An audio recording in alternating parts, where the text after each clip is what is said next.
What's up guys, good morning. So we're here now in Surfside Jetty. As you can see, there's a lot of people out here. Any good, Bob? A little bit. Got a few speckled trout down at the end. Okay. But around 9 a.m. Kind of slowed up after that. But Okay. All right, that's good. Yeah. Thank you, man. Gentleman over there, he said he caught a speckled trout early this morning, but after 9 o'clock the bite slowed down. Oh, I guess that's because of the water, guys. As you can see, the water is really low right now, and not only low, look at that, it look freaking chocolate. It look like there's nothing much going on here. Well, water surf is not too bad. It's kind of dirty, but it's, you know, doable. Fishing wise, this is not the ideal water that you're looking for on this area. As you can see the difference, Quintana side is really dirty. Yeah, it's really muddy, guys. Besides that, it's a low tide. And beach wise, for the beach goers, well, this is what you get. The beach is clean. It looks clean to me though. There's no sewage or anything. I didn't have my scooter with me because I forgot to charge it again. Always. I'm getting old.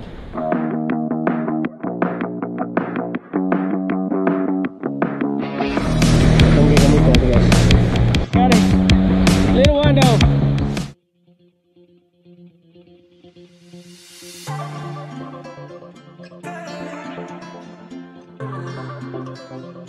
Itong gagamit natin, guys. Suit muna tayong gloves, guys. Napakainit.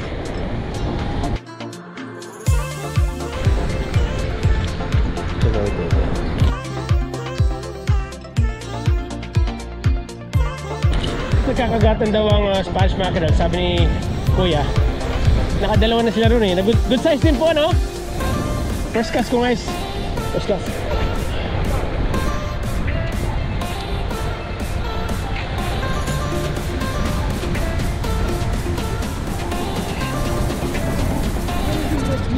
So, ginagawa natin dito, guys.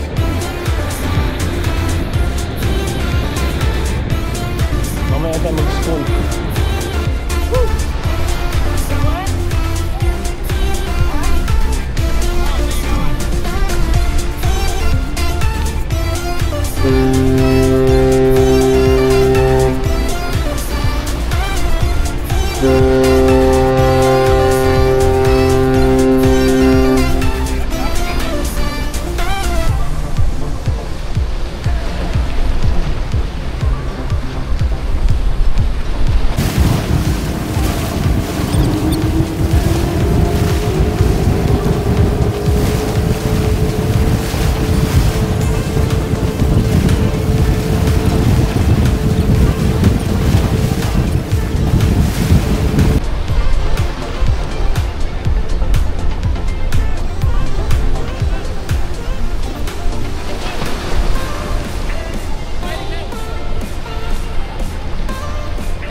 Try mo nga ito. Kung hindi papasok, di tapos. Kung papasok eh. Kailan parang karnaduda yung kanya. Bukas. Guys, ito yung gamit natin, guys. Spoon. Right there. Yan ang gamit natin. Spoon.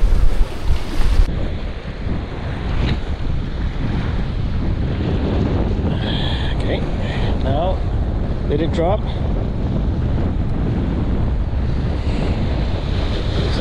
That's real fast.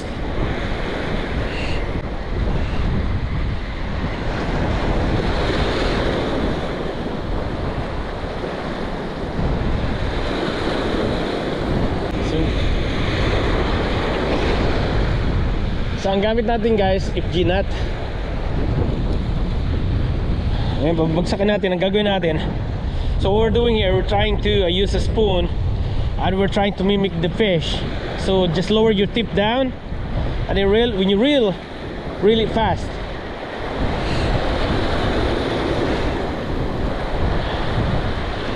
Hopefully we can find some good one here.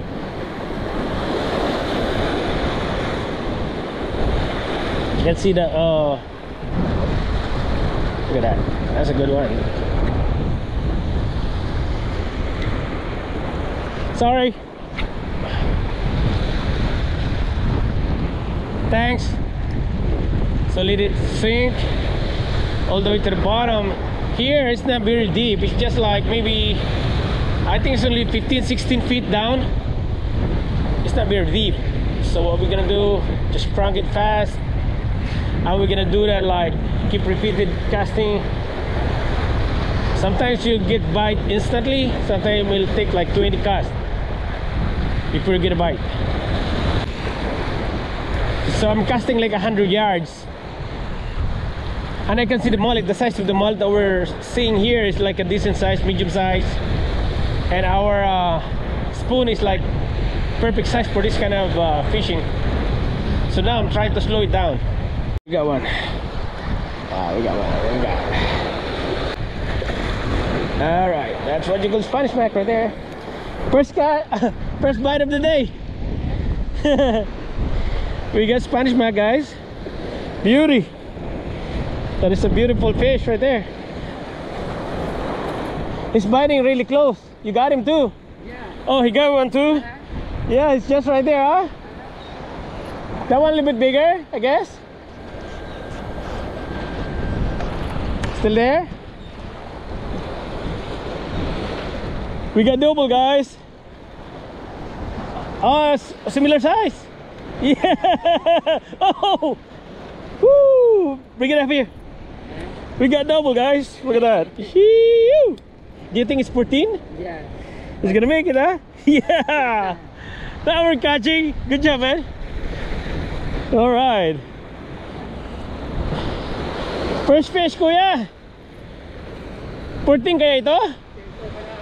Papasok kaya? Ha? Papasok kaya ito 14? Siguro. Saan ang lagayan mo? Doon. Kay... Okay, uy, nakawala pa tuloy. Wala pa naman ako. Ay, ito, mayroon pala ako pliers. Siguro yan. Papasok siguro. Subukan natin. Sayang kung patapon natin agad. Eh, dali ko muna kay Charlie. Charles! Meron akong maliit. Maliit ang huli ko. Papasok kaya 14? Ano? Kasi sinisi doon eh. Dulo? Sa dulo. Dulo? 15. Ako, kakawala pa yata.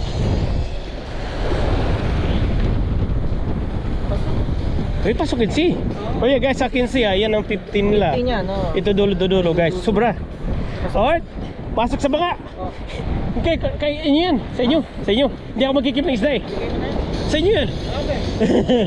Buti nga dito kayo kasi pamimigay ko rin. Oo. Thank you. Alright, let's do it again. Malayo mo. Hindi, malapit lang eh. Yan, mga ganyan sa ganyan mo. Patingin ako na sa'yo na huli mong malaki. Yeah, tapos na ulit. Papakita natin yung difference ng nahuli ko sa nahuli ni... Sa nahuli na... guys, ito yung nahuli nila. Yan yung nahuli kong maliit. See the difference here, guys? The one they caught is like 19. Wala, kailan to? 18, 19, 20. 16, 17, 18, 19, 20. Almost, 19 and a half, guys. Ooh! Anong nahuli ko maliit. Let's keep going, guys.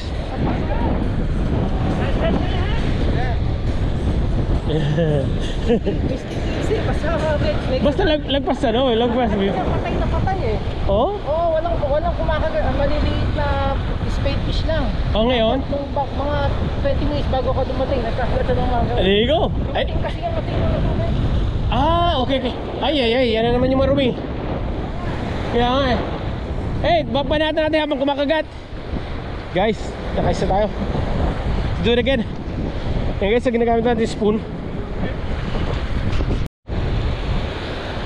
Alright, let's do it again guys.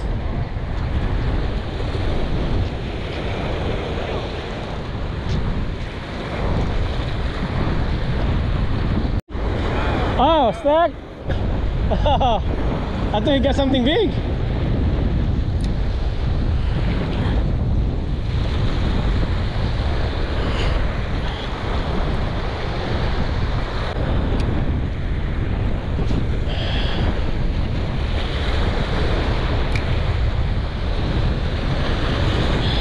Let it sink. And then when you reel,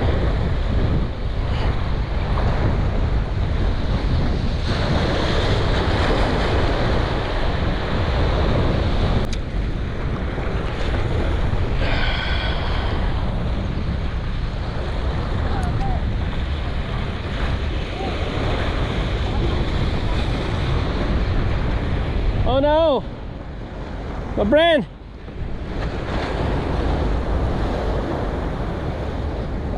Yeah, I'll go under. Got him. Little one though. Small one. Tiny. We got a baby. A baby.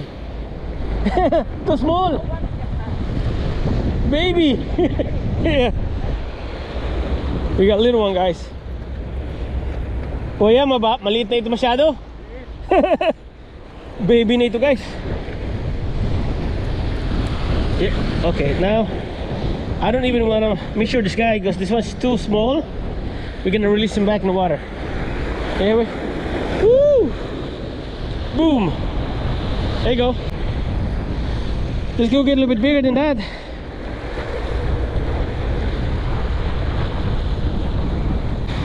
There's a lot of little one. Yeah.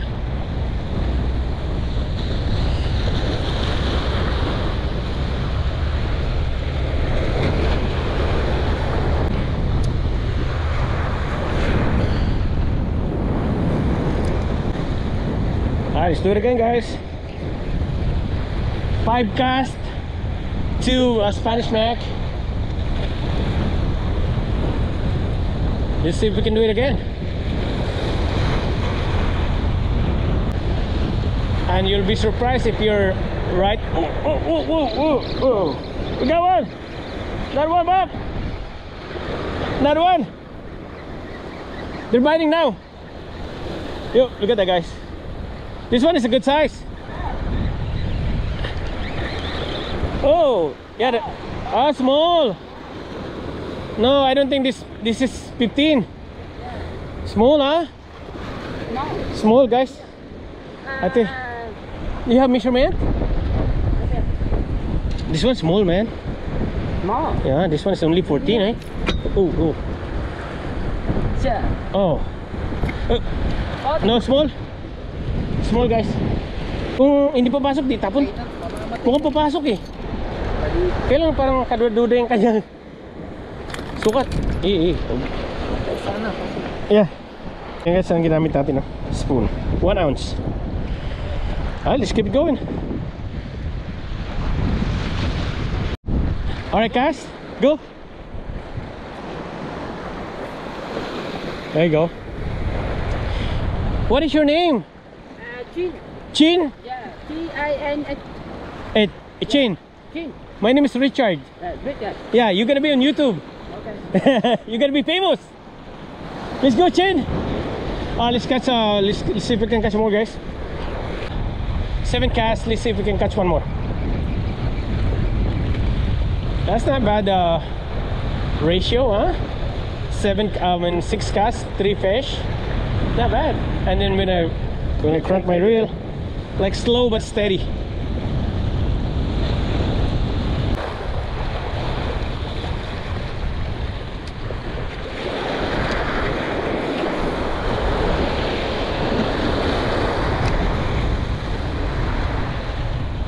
Alright, this is our last cast. Time check is 12:30. So we've been here for like, I think like an hour or less than an hour. And I think that's about it, guys. If we don't get a bite on this cast, we're heading home. Did you see the water color right now? It changed to kind of like murky. Last cast. Right there. Oh, there's something chasing it down there. Something's chasing it. There is something down there, guys.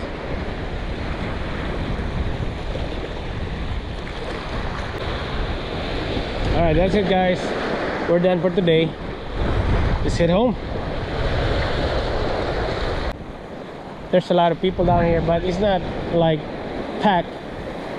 All the way to the end, there are not much people over there. We got few people. We got some like maybe 20 people all the way to the end. And on this side,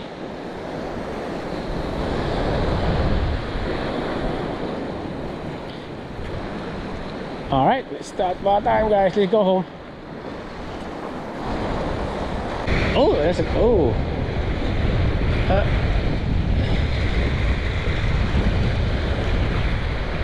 Oh, look out, look out, look out.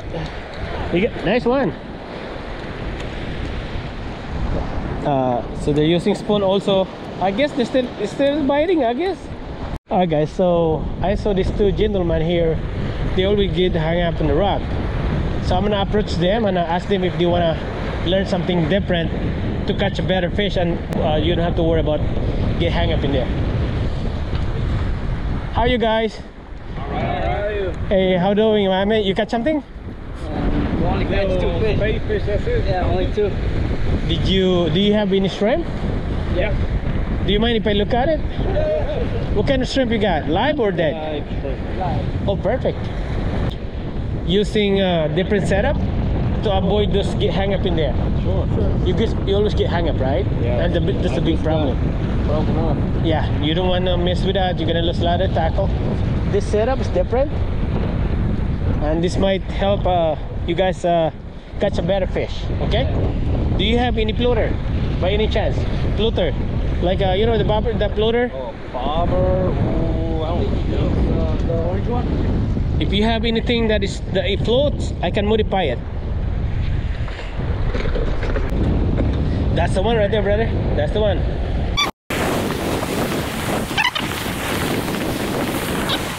And then we're gonna use this fluorocarbon. Alright, guys, I guess that's it. Let's head home.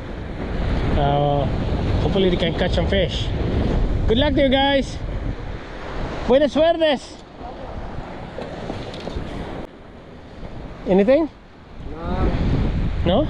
At least you got something. Fish is a fish. Good luck, man. Guys, may nakilala tayo, guys, mga Pilipino. Guys, nawamali nila ako, guys, para English ko. Dumugo na ilong ko, guys. Taga saan ba kayo sa atin? Cavite. Ay, Cavite nyo, guys.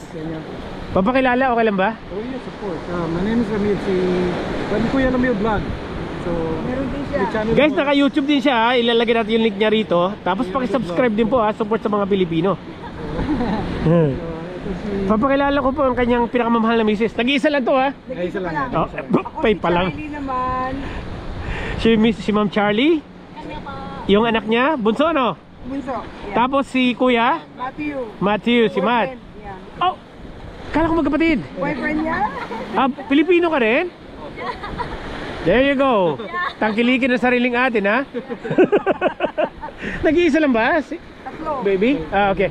There you go. At least Pilipino. Nasa Portland yung iba. Portland. Ay, layo. Malayo sila. So kayo, dito kayo nag-stay talaga sa Houston? Dito talaga. Huli ng ano ba target natin? Anything? Anything. Okay, kasi wala silang proper setup. At saka wala kami, guys, doon sa malapit dulo. Kasi kung lalakad pa sila, yung bait nila patiwakal na. Kasi alam niyo po ba yung init? Ito po wala pong support yan. Wala na. Ngayon po, nagwa-warm yung tubig nyo, mamamatay yung hipon nyo. Kakaibigan ko siya. Yeah. So ang gagawin natin, Patay lang nga. kung anong meron dyan, yun ang gagamitin natin. Okay, anong... Magpipishing kami sa bottom. Ang gawin natin setup, bottom. Matt, ngayon ka do you still speak Tagalog, right? Bisaya. Like Bisaya, Cebuano or Ilonggo? Oh, well, I'm from, my dad is originally from Mindanao, so Oh, I can really? speak Bisaya. From Davao. Davao? Yeah, from Iligan naman. Oh. So, kayo ba loko mo sulting Bisaya? Thank you, man. Hi, bro. It's only a little. Nice meeting you guys. I only know a little bit of Bisaya. Yeah, I can speak like Tagalog and Bisaya. And also from the native language in the Palawan area. Doon po. Doon po ako doon ako naka-base na sa Palawan. Kaya pag gusto niyo pumunta Palawan, sabi kayo sa akin ha. Ako yung magiging ano niyo doon, tour guide. Dadalhin ko kayo sa sa underground river. Papakain ko kayo sa buaya. Why not? Hindi ba buaya? Yeah. Are you married? Opo, dalawa po anak ko. Lalaki, puro mga boys. Boys? Oo, isang 22 at saka isang 14. 22? 22 and 14. 24. Who's 24? Oh, you look like 13 to me. I'm just kidding. Okay. Small... Ito pre, ito yung setup mo. Ito okay naman to. Ang problema dito, ito. Okay? Yes. Tuturuan kita ng isang technique niya na almost similar sa idea na ginagawa mo. Okay. Pero, ang maganda dito, hindi kumakawala. Right. Okay? Okay, paano mo? Meron kang leader dyan. Pero gamitin na natin ito for now. Oh no, yeah. Yes.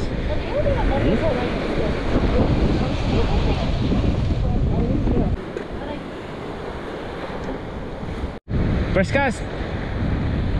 Alright, there you go. See, kita mo yun? Now, close mo yung bail. Real. Tingnan mo yung slack mo. Alright, leave it there. Okay. Now, kasi yung slack mo, andun, magaan yung sinker. Ang problema niyan, kasi yung current, ipopush ka niya dito. Kaya next time, pag tapong ka ng kanan, para yung line mo, nakapaganda rin. Hindi pa ganito. Kasi pag may tao dyan, magkakasila, magpupuluputan kayo. Yeah. So always... Always cast, kung halimbawa, ang hangin kanan, tapon ka sa kanan. Pag ang hangin pa kaliwa, kaliwa ang tapon mo. Ah, yeah. Yung number ko po. Kunin nyo. Okay? Thank you so There you go, brother. Give us some, bro. much, brother. Bye. Let's do it. Until next time, people. Nice to meet you guys. Sana nakaulit tayong mas malaki para mas maganda ano. Sa sunod. Hindi kasi kayo nag-Tagalog kanina eh. Bye. Guys, let's go home.